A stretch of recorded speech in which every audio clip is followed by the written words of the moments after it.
Shalom, selamat pagi saudara-saudara pendengar Blessing Morning yang dikasihi Tuhan.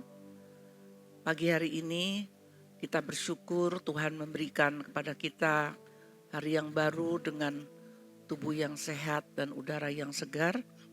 Biarlah kita menyiapkan hati untuk mendengarkan firman Tuhan yang akan selalu memberikan terang bagi hati kita dalam kehidupan kita pada hari ini. Firman Tuhan terambil dari Galatia pasal 6 ayat yang ke-9 dan 10. Nanti Ibu Emma yang akan membacakannya. Galatia pasal 6 ayat 9 sampai 10. Janganlah kita jemu-jemu berbuat baik, karena apabila sudah datang waktunya, kita akan menuai jika kita tidak menjadi lemah. Karena itu, selama masih ada kesempatan bagi kita, marilah kita berbuat baik kepada semua orang, tetapi terutama kepada kawan-kawan kita seiman. Amin. Bapa di surga, terima kasih untuk firman-Mu yang akan mengingatkan kami untuk melakukan apa yang Tuhan kehendaki di dalam mengajar kami untuk berbuat baik. Tolonglah supaya kami akan taat melakukan kehendak Tuhan. Di dalam nama Tuhan Yesus kami berdoa. Haleluya. Amin. Saudara-saudara yang dikasihi Tuhan, saya pernah mendengar sebuah kesaksian, yaitu tentang seorang majelis gereja yang baru pulang rapat sekitar pukul 11 malam. Ketika ia sedang menyeberang dari gereja ke arah rumahnya yang hanya berjarak beberapa meter, ia tertabrak oleh sepeda motor yang dikendarai oleh siswa SMA yang mengendarainya dengan ugal-ugalan.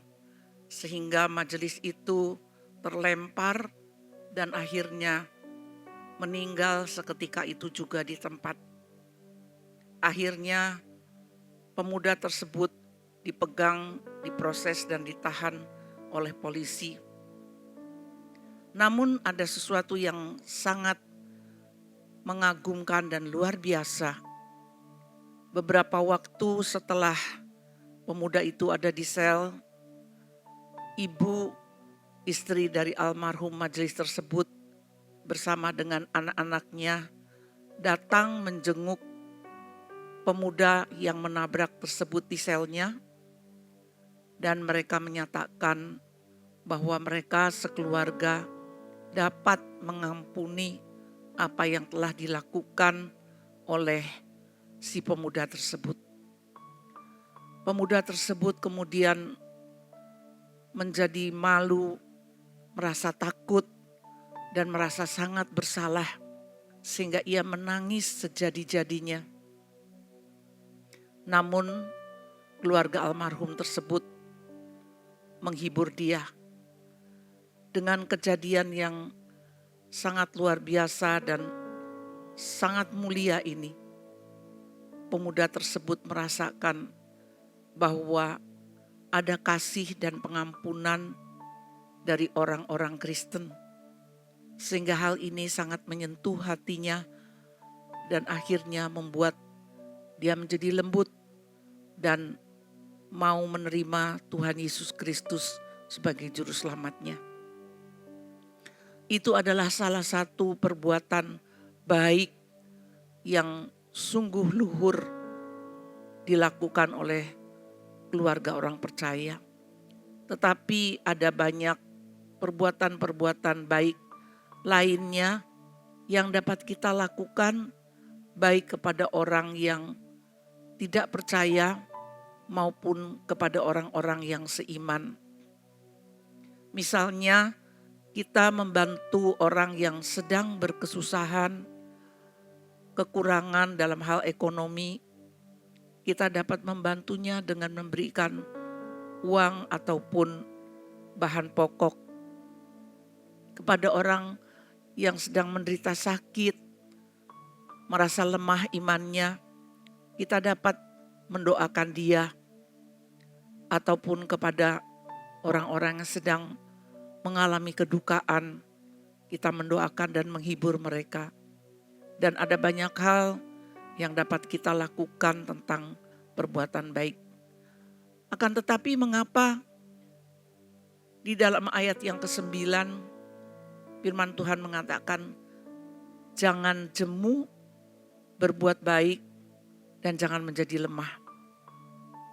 Ada beberapa sebab ketika orang bisa menjadi jemu dan lemah berbuat baik.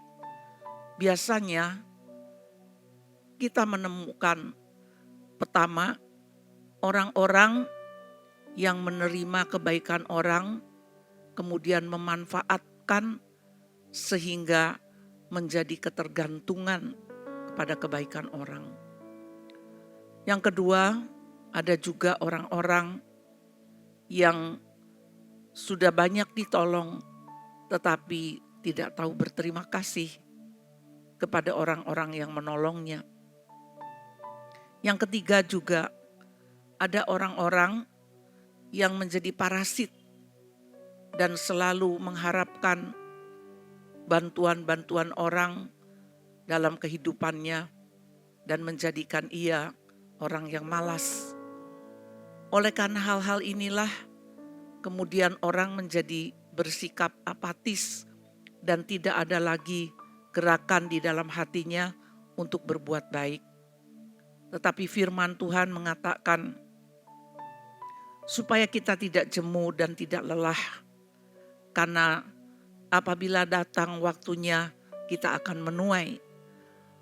Marilah kita kembali bersemangat untuk melakukan kebaikan-kebaikan dengan mengingat kepada Tuhan Yesus Kristus yang selalu berbelas kasihan kepada keadaan manusia.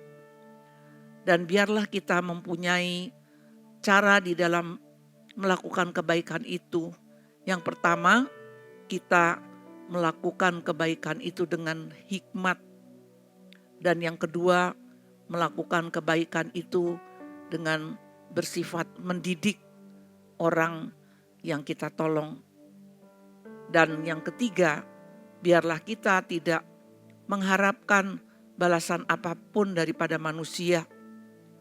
Biarlah Tuhan sendiri yang akan menilai segala apa yang kita lakukan.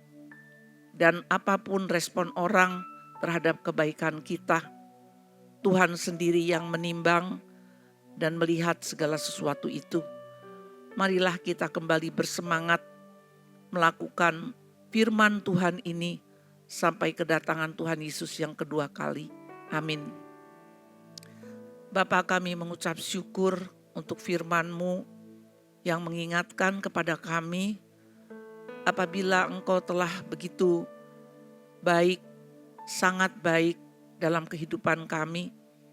Biarlah kami juga boleh berbagi kebaikan kepada orang-orang yang ada di sekitar kami. Apakah mereka orang yang belum percaya ataupun sudah percaya kepadamu.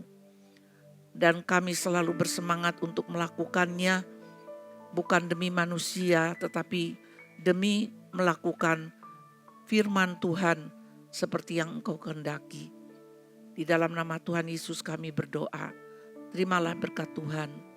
Tuhan memberkati engkau dan melindungi engkau. Tuhan menyinari engkau dengan wajah-Nya dan memberikan engkau kasih karunia. Tuhan menghadapkan wajah-Nya kepadamu dan memberikan engkau damai sejahtera. Kiranya berkat dan rahmat yang baru pada hari ini dari Allah Bapa dan kasih dari Tuhan Yesus Kristus melimpah serta persekutuan di dalam Roh Kudus-Nya selalu ada bersama-sama dengan kita sampai selama-lamanya. Amin.